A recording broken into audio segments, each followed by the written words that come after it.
Okay, so we're here with the first ever edition of Byte MMA. It's me, Jamal, Niaz, joined by Byron, McGuigan, and it was actually your idea to start this podcast, wasn't it, Byron?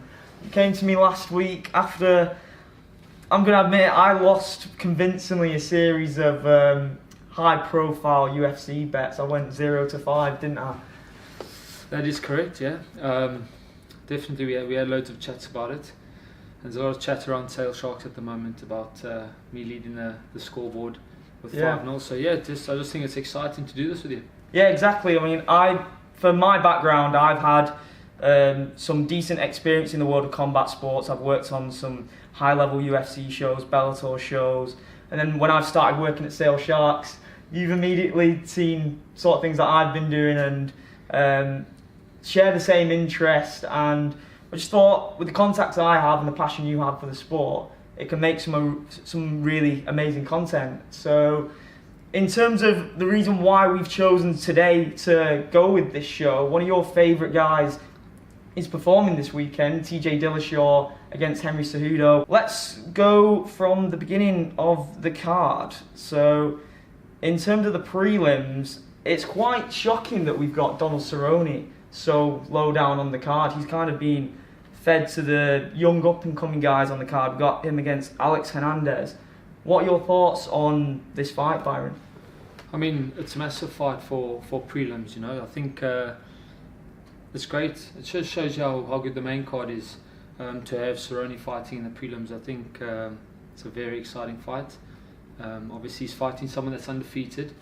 But I don't know, I think Cerrone's coming off a massive win against Mike Perry, and he's a very active fighter, so there's no rust when it comes to Cerrone fighting, and I think he wins that fight. I mean, you thought, and I thought as well, that Mike Perry was going to smoke him in that fight. You know, he's, as much as his win-loss record as of late has been questionable, the quality of his fighters he's been competing against isn't questionable at all. You know, he's fought against the likes of Masvidal, Darren Till. He came up short in both of those fights, fought Robbie Lawler, and now he's going towards like the up-and-coming guys. As I mentioned, Darren Till lost to Leon Edwards, and Alex Hernandez, who's a widely unknown guy to the mainstream audience, but if he fights as good as he talks, in the build-up to this fight, he's been spitting fire on the mic. So it's going to be a really interesting contest for that one. But you've got Cerrone getting the win in that. In what fashion do you see him getting the win? I just think Cerrone's stand-up game is next level. I don't know, I just see Cerrone winning stand-up. I think he'll get a knockout in the second round. That's my prediction. What did you think about the way how he's looked in the build-up in terms of, this is his return to lightweight. He's not fought at that weight in a couple of years. What do you think about him in terms of his body frame? Do you think he's going to be all right with that sort of return to the weight class in terms of... Yeah, I think Cerrone is an ultimate professional. Yeah. I mean, like I say, he's so active. He's very passionate, obviously, about his fighting. He's been fighting for so long, but he makes weight every single time, and he fights his heart out every single time. I think he has so much experience, so much more experience than Hernandez, and I think he'll win the fight. Do you think he may feel disrespected against, in terms of the opponents he's been pitted against, because he's been pitted against young up-and-coming guys, and it's sort of like going to the idea that he's a bit of a gatekeeper in the UFC community at the moment. That's the online people are pretty much saying that he is a gatekeeper at the moment. I don't think so. I think there's just so much up and coming young talent in the UFC. You know, Hernandez wins this fight, and the next thing he's a superstar. Got a big fight. He's a superstar. So they are essentially using Cerrone's star power for that, and can't really blame Dana White for doing that, can you? No, you can't. But at the end of the day, some of the bigger fights Cerrone's lost, so he's got to then go and fight the up and coming fighters too. You know, you can't just stay fighting the top 6 fighters and losing to them. You know, so you're gonna have to fight the young and upcoming fighters. You know. Yeah, I agree, man. So next up, we have Glover Teixeira versus Carl Robertson. Now, this was a last-minute fight thrown together because Teixeira had a previous opponent matched up, but Carl Robertson's come in on a week's notice. He has experience from the Contender Series, and he actually looked pretty awesome against Jack Marshman in the undercard of the Cormier versus Derek Lewis card. He actually looked pretty great. So, what do you think about this in terms of a matchup for the sort of talent lacking light heavyweight division at the moment? See, I disagree with that. I do not think there's a lack of talent in the Really? light heavyweight division. I just think there's just Bones Jones is just too good. I know your thoughts on Jones, man. Yeah. People want someone to beat him because of his past, what's happened. But there's talented fighters there. Yeah. You've got Thiago Santos coming through. You've got Glover Teixeira on his day is a phenomenal fighter. You've got Gustafsson. I know Bones Jones beat him. Here's my argument: is those guys you've all named are very solid fighters, but like what sets the light heavyweight division apart is the fact that you have the triple threat of Gustafsson, Cormier, and Jones. Those three guys are going to beat anyone in the rest of the division. And even though you've got guys like Thiago Santos, and you've got Anthony Smith coming through, Özdemir, Manoa, you've got those guys who are kind of going in a merry-go-round fighting each other. You know Gustafsson's going to beat him, you know Cormier's going to beat him, and of course you know the King, John Jones, is going to beat him. You don't have a lot of other weight classes where you've got three dominant fighters, and a fighter like Gustafsson, who is for me, he was the uncrowned champion of that division. If you kind of look at Cormier as having left that division, he's second best. You know, he's done everything but win the belt in the division. He's pretty much cleaned it up, apart from clean out John Jones. So it's like the Ronaldo and Messi sort of idea in football, that they're a league apart from everyone else. You've got all the solid world-class guys, but then you've got the real upper echelon of talent. I don't know what you think about that. I still think, there's a guy like Thiago Santos in that mix, and I think he's a phenomenal fighter. So I think when he gets a shot to fight John Jones, Gustafsson, if Cormier drops down again into light heavyweight, I think then it's fair to say Cormier, Jones, Gustafsson dominate. Right? Do you think he gives those guys tough fights, Thiago Santos? Thiago Santos, I think, has knockout power. He's great defense, takedown defense, and I think he's great on the ground. I think he's a fantastic fighter. I've been watching and following him for a while, and I think he's probably the biggest threat to John Jones, in my personal opinion. Do you think he should have been at light heavyweight a long time before? Because it's opening a lot of people's eyes, because he exchanged wins and defeats at middleweight. He obviously beat Anthony Smith impressively, but he was never near the title contention. He was never in the title picture at middleweight. He got knocked out by Gegard Mousasi quite convincingly at UFC 200. Who I think he's awesome. He's an awesome fighter. The best middleweight fighter in the world. Yeah, he fights at Bellator, but I still think he would beat Rob Whittaker. There's a strong argument that the two best fighters at middleweight and at welterweight both are at Bellator at the moment. There's a strong argument that it's Rory McDonald and Gegard Mousasi.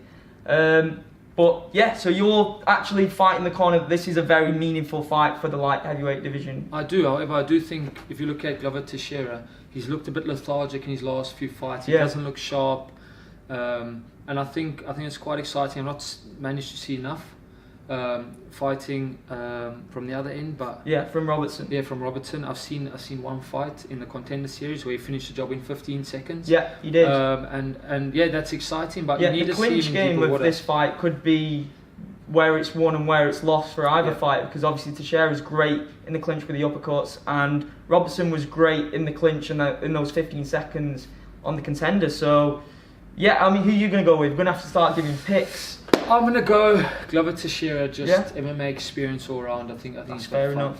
Yeah, and I think a week's notice may be a bit too much in terms of the calibre of fighter he's stepping up against, in terms of what Robertson's doing here. So yeah, I'm going to actually have to agree with you, which is a rarity, as a lot of people will find out throughout these episodes. We don't really agree on much. Next up, Paige Van Zandt versus Rachel Ostrovich.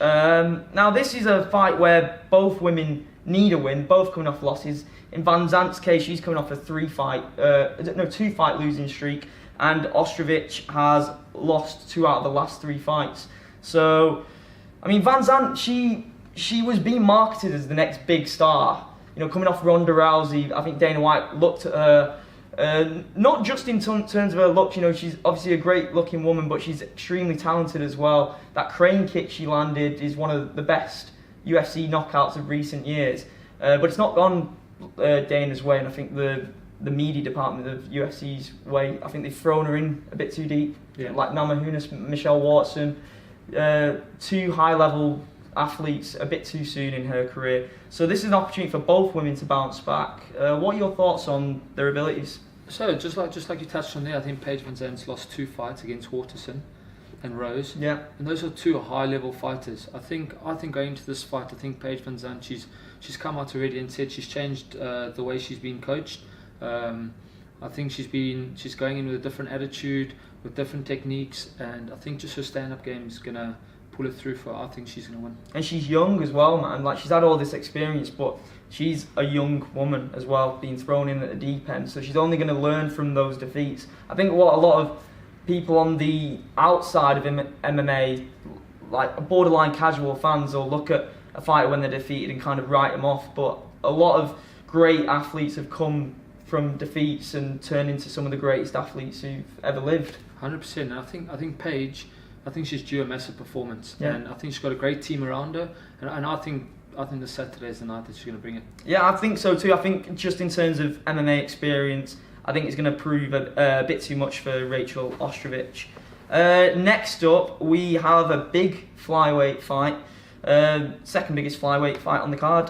Benavidez versus Dustin Ortiz, which is actually a rematch. Benavidez won the first fight. Now, do you feel like a win for Benavidez in this fight could set him up to the winner of the main event? 100%. Benavidez has beaten Cejudo before. Yeah. And it's a no-brainer. Benavidez wins this fight, he's definitely getting a rematch and a shot at the title.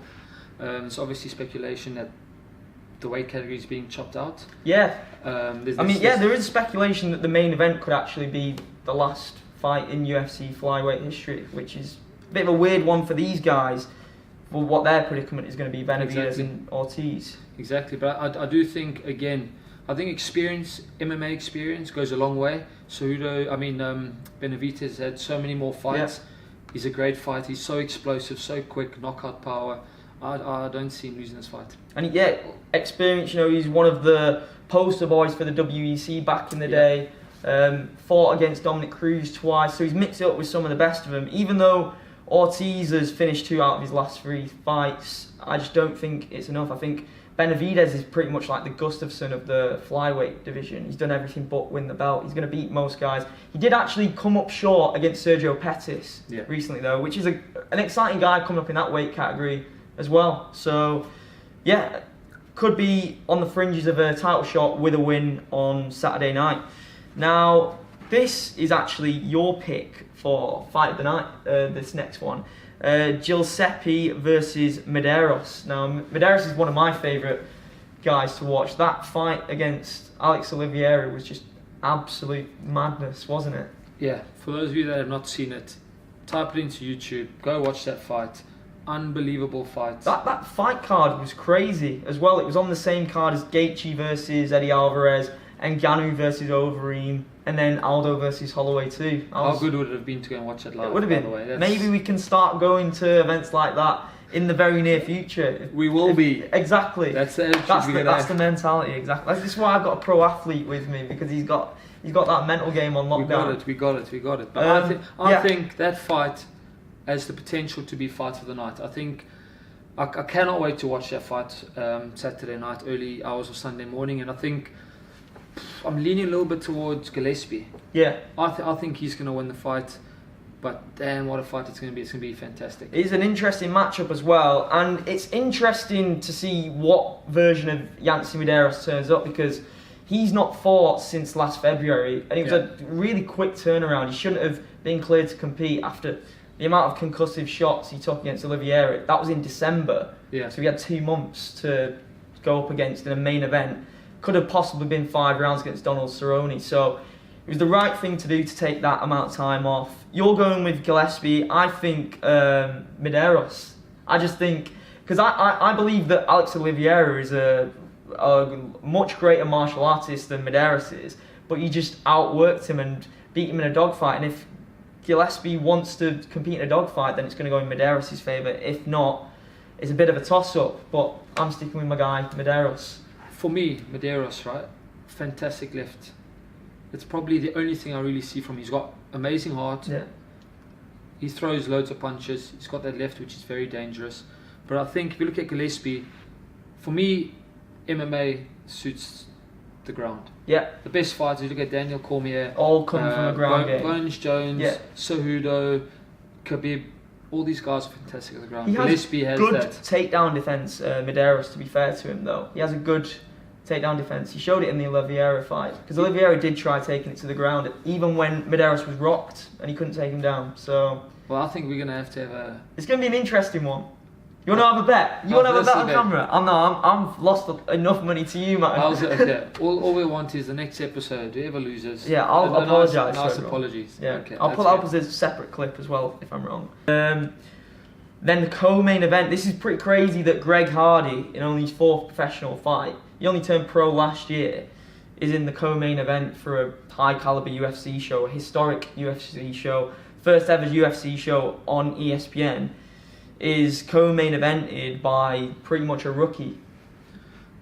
Yeah, that is true, but obviously just his background coming from the NFL and all the stories that go behind him, there's a big buzz, big hype. People want to see him either lose or be successful and turn the corner. So I can understand the UFC's thinking in that terms, and he's undefeated.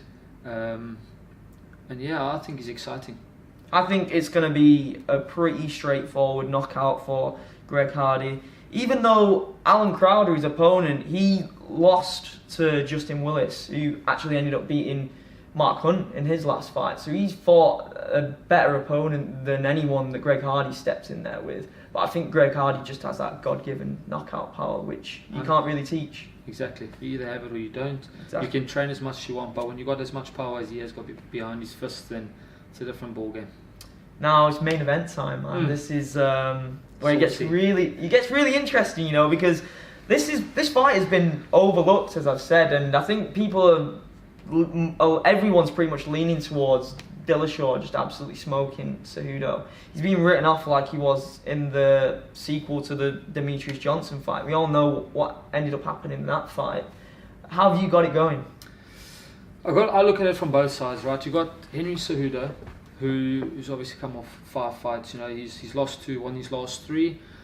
But I think just fighting a champion in a weight category above, I think it suits Dillashaw. Dillashaw's a bigger guy, stronger guy. He's got so much power. He's got more fighting experience against high-level opponents. Yeah. He's been pretty dominant in his last 5 fights. So he lost against Dominic Cruz. That was his last. And it was a razor-thin decision, wasn't it? It's really probably up for debate, isn't it? Really, yeah. I thought personally TJ Dillashaw won that fight.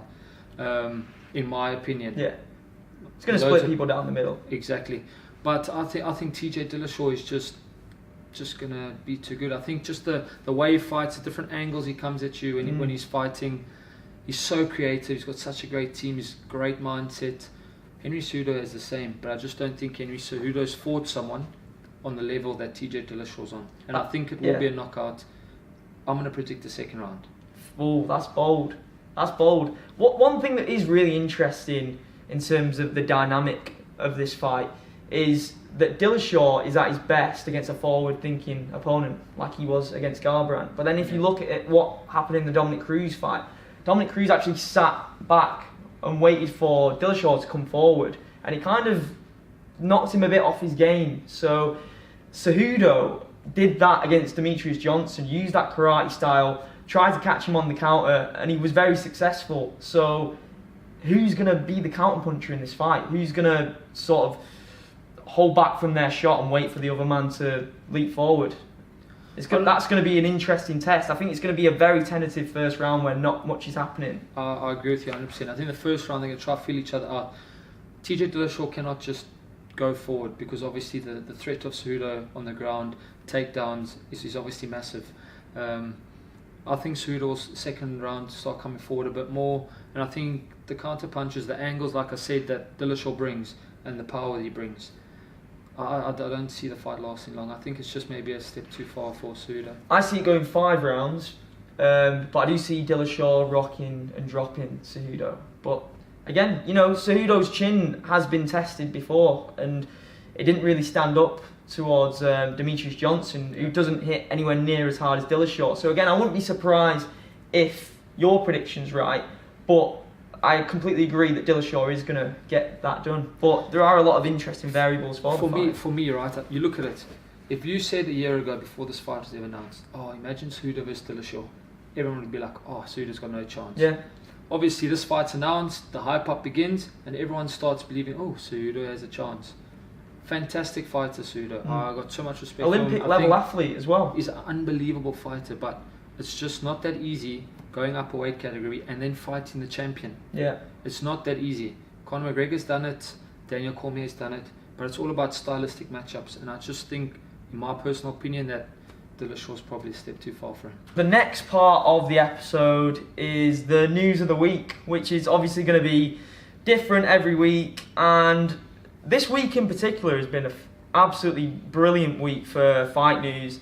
Last night, the co-main and main event for UFC London got announced, and for me, Byron, this is the most exciting card we've ever had over here. We've got Gunnar Nelson versus Leon Edwards co-main event, and Darren Till versus Jorge Masvidal.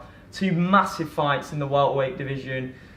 Like definitely within the main events case, that's a top 5 fight. And Nelson and Edwards, with a win, are going to be within the top 5 in the division. So, talk to me about, as a guy within the UK, how exciting this is for an MMA fan.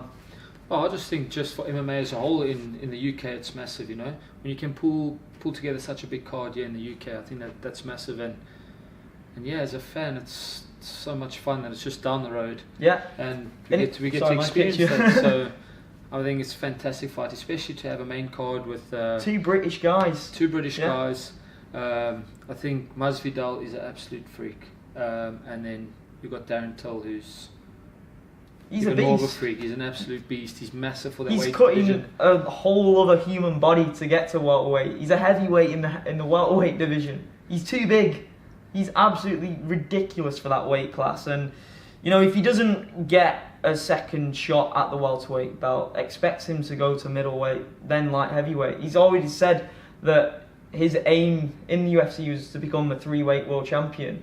And I definitely think he's going to compete in 3 weight classes. Whether he's going to win a title in all 3, 1, 2, we'll have to wait and see. But in terms of who you've got winning that fight, I know you're a big fan of Masvidal, but surely Till's strength and power. There you go. I think Darren Till's reach, it's going to be a stand-up fight. Yeah. And I think as much as Masvidal brings in the stand-up department, I just think Darren Till's got the reach and plays a massive factor. He's got that amazing Muay Thai background. Yeah. And I think he's going to win. And a big teller of how this fight is going to go is if you watch both guys against Stephen Thompson. Masvidal couldn't solve the puzzle of Stephen Thompson. Till remained very composed and got the win. And I know people thought that was a controversial victory, but he got that 5th round knockdown which secured it. It was a razor-thin fight. A knockdown secures the victory in my eyes. And what's great is, even though that fight did get negative reviews in terms of it wasn't an all-action 5 rounds, you know that this one, if it's going 5, is going to be a potential Fight of the Year candidate because it's not going to the ground. Neither guy wants to be on the ground. They want to give the fans a show. That's exactly it. I think this fight is exciting. I'm very excited to go there and watch it. Hopefully I get to watch it live. Yeah. And I think it could be Fight of the Year. This is 2 guys that are going to be throwing hammer and nail at it. Yeah. And then we've got Gunnar Nelson, Leon Edwards co-main event. Obviously Leon Edwards coming off that massive win over Donald Cerrone, which it was an absolutely brilliant performance. But do you not feel that because of what Darren Till had done previously, that kind of hindered the momentum that was around Leon Edwards after that fight? Because he has been talked about, but Darren Till became this massive superstar that headlined his own card in his own city. But Leon Edwards is still kind of in the background of 170-pound division, really, isn't he? Yeah, and I think he makes a statement if he wins that fight against Gunnar Nelson. I think if he wins that fight, I wouldn't be surprised if the next fight is himself against Darren Till. Because there's obviously been back and forth between those two, but I think getting past Gunnar Nelson is a different story. That guy knows what he's doing inside the octagon. Well, I mean, what he did to Alex Oliveira in December was like something out of a horror movie. I've never seen that amount of blood in the octagon before in one fight. That was ridiculous. One dominates Oliveira like that. I had Oliveira winning going into that fight, so he surprised me. That's going to be a great that's going to be a great spectacle for the sport, having Till there, Nelson there. You know, obviously John Kavanagh is a coach of Gunnar Nelson, so it's going to be a really great spectacle for the sport on March 16th. Another thing that had me massively geeking out was Justin Gaethje versus Edson Barboza being announced. That just gave me the biggest smile, man. That is complete and utter violence. I'm not sure whether it's going to be a headliner for a card. Praying that it is, because I want to see those guys go 25 minutes, man. That's crazy. That's a crazy fight. Yeah. When you talk MMA, you want to fight like that. Yeah. There's only one way, and that's up. Whoever wins that fight, that's a massive statement. So arguably two best leg kickers ever at 155 going up against each other as well. And you know Gaethje's just going to keep pushing forward. Barboza's got a heart of a lion. He's just going to go forward. That's just a war. And I can't wait to watch it. Who do you have winning that? Like, it's such a toss-up. If I had 100 quid or a grand right now and I had to put on a fighter, I'd go Edson Barboza. I feel like Gaethje's the perfect guy for Barboza to land that spinning wheel kick, because he tries it every single fight. And as we know, Gaethje loves to drop them hands. He backs his chin far too much. But surely he's got to be more intelligent not to drop them hands against a guy like Barboza. I know, but you know, he exerts so much energy in his fights. Yeah. That he gets tired, he then loses concentration, drops his hands. And a guy like Edson Barboza's got great cardio, and he could land that kick like you said, and that is a devastating kick. And he threw it in the third round against Kevin Lee, so that's the kind of area in the Dustin Poirier fight where Gaethje really started to trail a bit in terms of his gas tank and the amount of damage that he took. So I think the fight is going to definitely be won. If it's a 25-minute fight, which hasn't been announced yet, then it's going to be won in rounds 3 to 4. If not, it's just going to be 3 rounds of complete madness, isn't it? It's going to be crazy. That's my most anticipated fight of the year, 100%. 100%. There's so many. More hyped. In the UFC right now, there's so many good fights going on, and that's what makes it so exciting. Exactly. You've got the best fighting the best, which even though I'm a big boxing guy, it's never going to get to the level of love that I have for MMA, because the amount of negotiations, the different promotions that are in the business of boxing, it just really hinders the sport. I mean, you get Till Masvidal, that'd be a fight that would take years to promote in boxing, where it's done at the click of the fingers like that. And you still got other guys in the background, like Leon Edwards, Gunnar Nelson. Till versus Nelson was rumoured last year. That's still a great fight. So we've got Anthony Pettis versus Stephen Wonderboy Thompson. Those two guys just arranged that fight themselves. They just turned into matchmakers, got on Instagram, called each other out, and it's happening. Two of the best kickers in the business, two of the flashiest strikers ever in the sport. I don't see Pettis figuring out Wonderboy. I think there's a massitive size gap. I think massive size gap, Thompson's too big. Gap. If you've got guys like Tyron Woodley, who's hesitant, who's an absolute monster, can't figure out Wonderboy. Darren Till, I don't see how Pettis is going to do it. However, it's exciting. I just think, again, stylistically, it's a good matchup. Size-wise, it's just too much of a gap. And you know that Pettis is going to close that distance, though, because a lot of guys do kind of get really scared to commit to Stephen Thompson because of the great counter strikes that he has. But as we saw Pettis go against Tony Ferguson, he don't really give a damn. He's going to close that distance and throw down with you. Oh, so, no, I just find it hard. I don't see him getting into. I'm saying range. In terms of an exciting fight, yes. It's going to be exciting. Stephen Thompson's going to have to push up his work rate in this fight. It's not a fight where he can sit back and wait for his opponent to sort of try and figure him out. It's going to be from the get-go. There will be a knockout. There will be a knockout. There will be a knockout. Yeah, I feel like. I don't think that's going to. Yeah, decision. Stephen Thompson's going to get another highlight reel knockout, because he's not had one in a while. He's kind of... He's due one, yeah. Yeah, he's due a big highlight reel knockout, because he's one of the best pure martial artists in the history of the sport 100%. for me. And finally, Rose Namajunas versus Andrade in Brazil, which you've got to respect Rose Namajunas for going in Andrade's backyard after Andrade has absolutely demolished Karolina Kowalkiewicz. That's one of the best one-punch knockouts, and probably the cleanest one-punch knockout ever in a women's MMA fight, I think.